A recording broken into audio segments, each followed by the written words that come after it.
El dolor que causa es casi insoportable. 1 de cada 4 pacientes que tiene este problema sufrirá otro episodio en el futuro. Las piedras en la vesícula biliar son una causa fundamental. De 100 a 400 nuevos casos todos los años por cada 100.000 habitantes, solo en España. Comienza de forma muy repentina, a veces dejándote poco tiempo para actuar. Consecuencias pueden ser graves y a veces duran toda la vida. Sí, hablamos de la pancreatitis aguda y sus consecuencias. El páncreas, como hemos visto en otros vídeos, es un órgano con forma de coma localizado detrás del estómago, en el abdomen. Tiene funciones importantísimas que podemos dividir en dos, pero antes de contártela te animo a suscribirte al canal. Tu suscripción es un gesto que no te cuesta nada, pero garantiza que cada vez podamos hacer mejores vídeos. El páncreas endocrino produce hormonas, fundamentalmente insulina y glucagón, pero también otras hormonas menos conocidas. Estas hormonas regulan las concentraciones de glucosa en sangre y, como te podrás imaginar, esto es algo bastante importante. Por ejemplo, los pacientes diabéticos tipo 1 no producen suficiente insulina, su páncreas no puede producir suficiente insulina y por lo tanto tienen que ponerse insulina para poder seguir viviendo. Imagínate la importancia que tiene el páncreas. También el páncreas exocrino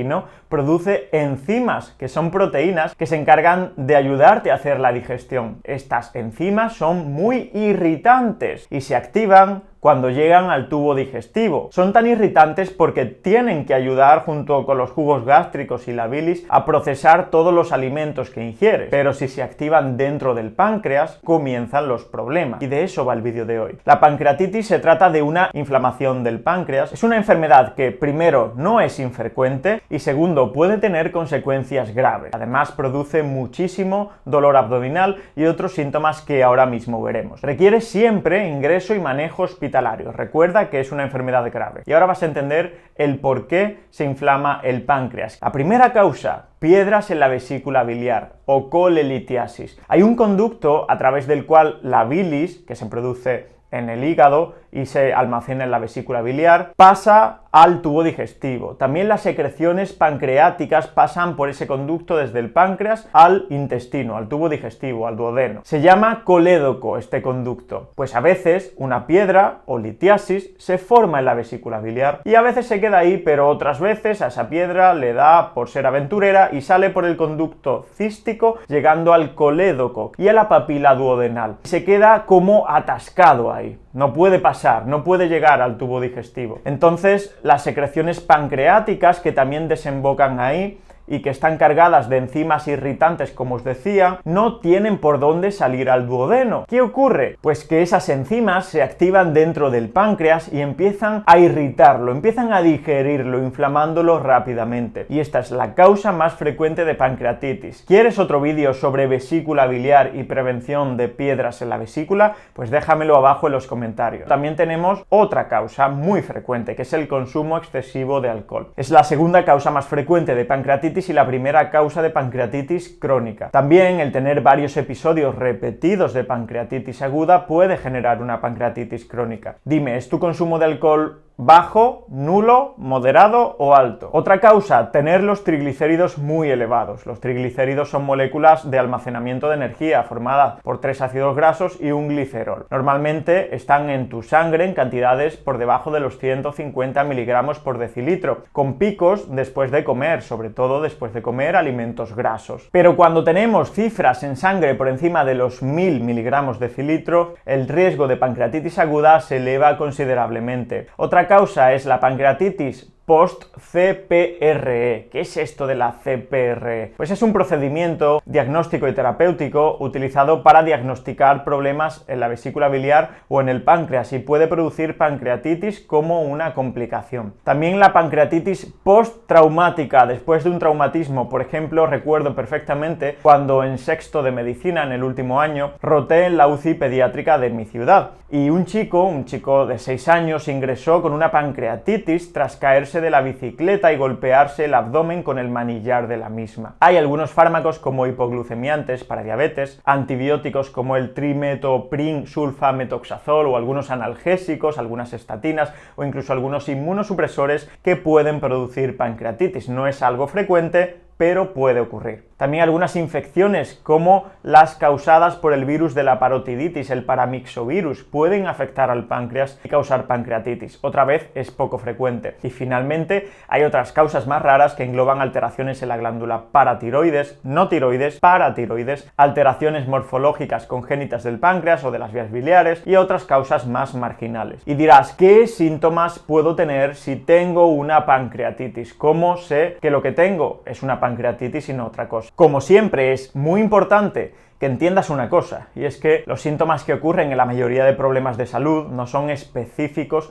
de dichos problemas, o rara vez lo son. Dicho de otra forma, un cuadro sintomático determinado puede ocurrir en decenas de problemas diferentes. Por eso es importante no autodiagnosticarte y utilizar estos vídeos simplemente como una forma de aprender sobre un tema. El primero, el que está presente casi siempre, es un dolor muy intenso en la boca del estómago, en el epigastrio, que a veces se irradia en cinturón hacia la espalda baja, hacia la región lumbar. Además, es un dolor que mejora cuando recogemos las rodillas hacia el pecho o nos echamos hacia adelante, y empeora bastante cuando comemos por lo general. Normalmente el paciente con pancreatitis se queda muy quieto en posición fetal para disminuir su dolor. También puedes tener fiebre elevada, náuseas, vómitos o sensación de enfermedad grave. Como digo, es una enfermedad grave y produce sensación de intenso malestar. Cuando la inflamación del páncreas se complica y aparece, por ejemplo, una pancreatitis necrotizante, puede haber hipotensión arterial y compromiso de uno o varios órganos. ¿Y qué consecuencias o complicaciones puede tener la pancreatitis? Pues una de ellas es la pancreatitis necrotizante. A veces la inflamación progresa tanto que necrotiza, es decir, provoca la muerte del tejido sano pancreático. Básicamente, el tejido pancreático sano va muriendo. Si esta necrosis es muy parcial, las consecuencias serán leves, pero si la necrosis es muy amplia, podemos tener, por ejemplo, una diabetes pancreática. Cuando buena parte de la glándula se ha afectado, a veces la secreción de insulina también se ve afectada y la persona tiene que utilizar temporal o definitivamente insulina exógena para ayudar al páncreas dañado, al igual que si fuera diabético tipo 1. La desnutrición también es una consecuencia de la pancreatitis, a veces pasada por alto. El papel en la digestión del páncreas también se ve deteriorado, obviamente, después de una o varias pancreatitis. El paciente puede ver que tras uno o varios episodios pierde peso, haga lo que haga, a veces causando una desnutrición importante. Esto se suple con enzimas digestivas que se aportan como suplementos cuando el paciente va a comer, ayudando así a absorber y digerir los alimentos y a no perder tanto peso. Y después hay otras complicaciones como pseudoquistes pancreáticos, ascitis abdominal, acúmulo de líquido en el abdomen, hemorragias abdominales, trombosis portal o trombosis esplénicas, hemorragias digestivas o incluso fracaso renal agudo. ¿Cómo se diagnostica una pancreatitis? Pues la sospecha es clínica, es decir, los síntomas anteriores nos hacen sospechar que el paciente puede tener una pancreatitis aguda. En un segundo paso haremos una analítica que va a reflejar algunos cambios importantes y característicos, como una concentración de amilasa y lipasa muy elevada en sangre. Acto seguido se realizará una prueba de imagen, siendo la más sencilla y la más inmediata en la ecografía abdominal, donde podremos ver o piedras en la vesícula o en el colédoco, así como inflamación y edema del páncreas y tejidos circundantes. Es muy importante la realización de un escáner, de un TAC abdominal, que nos dará mucha más información y nos permitirá confirmar el diagnóstico y conocer la gravedad de la pancreatitis aguda, así como posibles complicaciones implicadas. De hecho, conocidas escalas o índices, como el índice de Baltazar, se basan en las imágenes del TAC para conocer la severidad de la pancreatitis y así poder tomar la mejor decisión para el paciente. En cuanto al tratamiento, como decíamos antes, siempre se debe hacer en régimen de hospitalización. Es más, a veces, debido a la gravedad del asunto, el paciente tiene que trasladarse a una unidad de cuidados intensivos, a una UCI. El tratamiento va a implicar dieta absoluta, es decir, el paciente no podrá utilizar su tubo digestivo, no podrá comer nada. Para esto utilizamos la nutrición parenteral, es decir, nutrición por la vena, si se prevé que el paciente no pueda utilizar el tubo digestivo en varios días, lo que es muy frecuente. Hidratación abundante también parenteral, porque se pierden muchos líquidos en la pancreatitis. Para mantener el intestino en reposo, reposo a veces se dan medicinas, fármacos que disminuyen la motilidad intestinal